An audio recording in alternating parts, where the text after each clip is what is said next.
नमस्कार, आपका स्वागत है हमारे चैनल। मणिपुर में जनजातीय हिंसा के चलते रहने के बावजूद काफी समय तक बीरेन सिंह मुख्यमंत्री पद पर बने रहे, लेकिन अब उनके कार्यकाल का अंत हो गया है क्योंकि उन्होंने मुख्यमंत्री पद से इस्तीफा दे दिया है। मणिपुर की राजनीति में ये बड़ा उलटफेर रविवार को हुआ जब मुख्यमंत्री ने अपने इस्तीफे देने की घोषणा कर दी। उनका इस्तीफा जातीय हिंसा, राजनीतिक कलह और खास तौर से कांग्रेस द्वारा लाए गए अविश्वास प्रस्ताव की धमकी के बीच आया है। राज्यपाल अजय कुमार भल्ला ने उनका इस्तीफा स्वीकार कर लिया है, लेकिन बीरेन सिंह को आदेश दिया गया है कि जब तक उनके उत्तराधिकारी का नाम का चयन नहीं हो जाता तब तक वह अपने पद पर बने रहे। बीरेन सिंह के बारे में अगर हम बात करें, इस बारे में और बात करने से पहले जानते हैं कि बीरेन सिंह कौन है, इनका राजनीतिक करियर कैसे शुरू हुआ। दरअसल बीरेन सिंह की राजनीति कांग्रेस से ही शुरू हुई थी। उस समय के मणिपुर के चीफ मिनिस्टर ओकराम इबोबी सिंह के काफी करीब माने जाते थे, लेकिन 2016 में इन्होंने पार्टी बदल के बीजेपी का दामन थाम लिया और 2017 में इन्होंने पार्टी को पहली बार मणिपुर में सत्ता दिलाई। जब बीरेन सिंह बीजेपी की तरफ से मणिपुर के चीफ मिनिस्टर बने तो इन्होंने कांग्रेस के 15 साल के शासन को खत्म। इनका पहला कार्यकाल जो 2017 से 2022 तक चला काफी शांतिपूर्ण था। इसकी तारीफ खुद प्रधानमंत्री नरेंद्र मोदी ने भी की और इसी विश्वास के चलते इन्हें दूसरी बार भी यह जिम्मेदारी सौंपी गई और फिर से मुख्यमंत्री बनाया गया 2022 के चुनावों में। 2023 की शुरुआत बीरेन सिंह के लिए काफी खराब हुई। इनके लिए मुश्किलें खड़ी होनी शुरू हुई और यह मुश्किलों की शुरुआत तब हुई जब बीरेन सिंह ने केंद्र सरकार को पत्र लिखकर मेती समुदाय के लिए अनुसूचित जनजाति का दर्जा देने की मांग। इस फैसले से पहले से ही एक समुदाय, कुकी समुदाय और नागा समुदाय, जो काफी पहले से भी नाराज थे चीफ मिनिस्टर से, वो और भी नाराज हो गए। उनका गुस्सा भड़क उठा और इस आग में घी डाला गया जब सरकार ने 3 चर्चों को यह कहकर गिरा दिया कि ये चर्च जंगल की जमीन पर अवैध रूप से बने। इसके बाद 3 मई 2023 को चूड़ाचंदपुर जिले में भयंकर हिंसा भड़क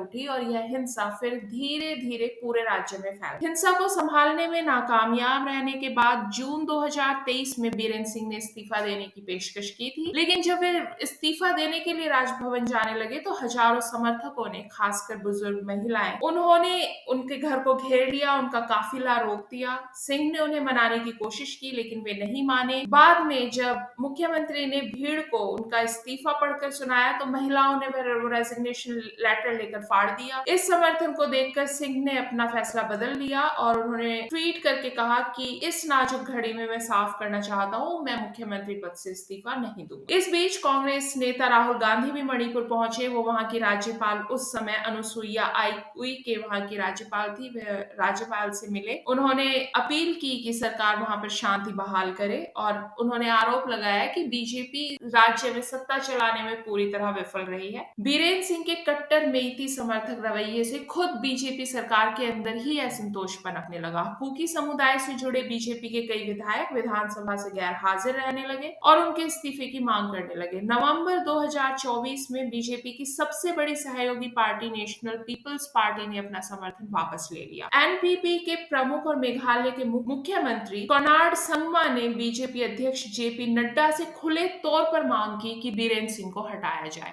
लेकिन मामला तब और गंभीर हो गया जब कुकी समुदाय के एक व्यक्ति ने सुप्रीम कोर्ट में शिकायत दर्ज कराई जिसमें मुख्यमंत्री पर राज्य में हिंसा भड़काने का आरोप लगाया गया। इस शिकायत का आधार कुछ लीक हुए ऑडियो टेप थे जो कथित रूप से बीरेन सिंह के हैं। एक NGO forensic labs truth labs ने यह पुष्टि कर दी है कि 93% ऑडियो टेप बीरेन सिंह की आवाज से मेल खाते हैं, लेकिन सुप्रीम कोर्ट ने नेशनल लैबोरेटरी से यह जानकारी मांगी है कि क्या वाकई में वो टेप्स, उनके अंदर आवाज बीरेन सिंह की है या नहीं। मई 2024 में लोकसभा चुनावों में बीजेपी की करारी हार मणिपुर के अंदर हुई और मणिपुर की जो दोनों सीटें हैं वो कांग्रेस के पास चली गई। इस बीच कांग्रेस ने 7 फरवरी 2025 को घोषणा की कि वो विधानसभा में सरकार के खिलाफ अविश्वास प्रस्ताव लाएंगे। इसके बाद केंद्रीय गृह मंत्री अमित शाह ने बीरेन सिंह को दिल्ली बुलाया और बातचीत के बाद उन्होंने इस्तीफा दे दिया।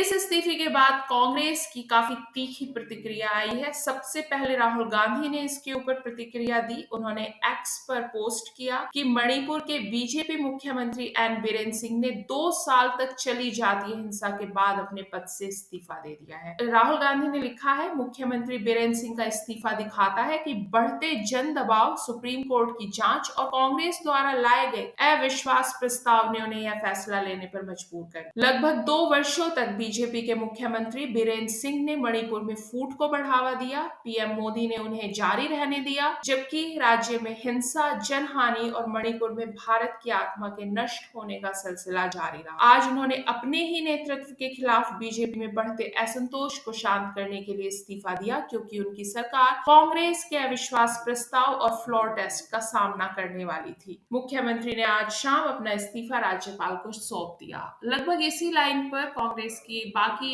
नेताओं ने भी ट्वीट किए हैं। कांग्रेस के स्पोक पर्सन जयराम रमेश ने साफ साफ कहा है कि यह कोई अंतरात्मा की आवाज पर दिया गया इस्तीफा नहीं है, बल्कि बीरेन्द्र सिंह ने इस्तीफा कांग्रेस के अविश्वास प्रस्ताव से डर कर दिया, क्योंकि उन्हें पता था कि वो बहुमत में नहीं है, उनकी सरकार उनके साथ नहीं है। वहीं कांग्रेस के अध्यक्ष मल्लिकार्जुन खड़गे ने अपने ट्वीट में लिखा है कि बीरेन्द्र सिंह का इस्तीफा देना इस तरह से है जैसे आप घोड़े के भाग जाने के बाद अस्तबल का दरवाजा बंद कर रहे हो। बीरेन्द्र सिंह के कार्यकाल को उनकी प्रो मैती रुख के लिए याद किया जाएगा। उन्होंने म्यांमार बॉर्डर पर बाड़ लगाने, एनआरसी लागू करने और कुकी चिन समुदायों से कथित अवैध अप्रवासियों की पहचान करने का समर्थन किया। साथ ही उनके कार्यकाल में पॉपी की खेती पर भी कड़ी कार्रवाई की गई। हालांकि उनकी नीतियों ने मैती समुदाय में उन्हें लोकप्रिय बनाया, लेकिन इससे जातीय विभाजन मणिपुर में काफी गहरा हो गया। केंद्र सरकार ने भी उनके कुछ फैसलों का समर्थन किया, जैसे फ्री मूवमेंट रेजीम को खत्म करना, जिससे स्थानीय आदिवासी बिना दस्तावेजों के भारत और म्यांमार बॉर्डर पार कर सकते थे। लेकिन इन कदमों से कुकी समुदाय की नाराजगी दूर नहीं हुई और अंततः बीजेपी नेतृत्व को उनका इस्तीफा लेना ही पड़ा। फिलहाल बीजेपी ने बीरेन्द्र सिंह के उत्तराधिकारी का नाम तय नहीं किया है। उनके इस्तीफे के बाद राज्य में एक नेतृत्व शून्य बन गया है, जहां पार्टी को मैती और कुकी समुदाय के बीच संतुलन बनाना होगा।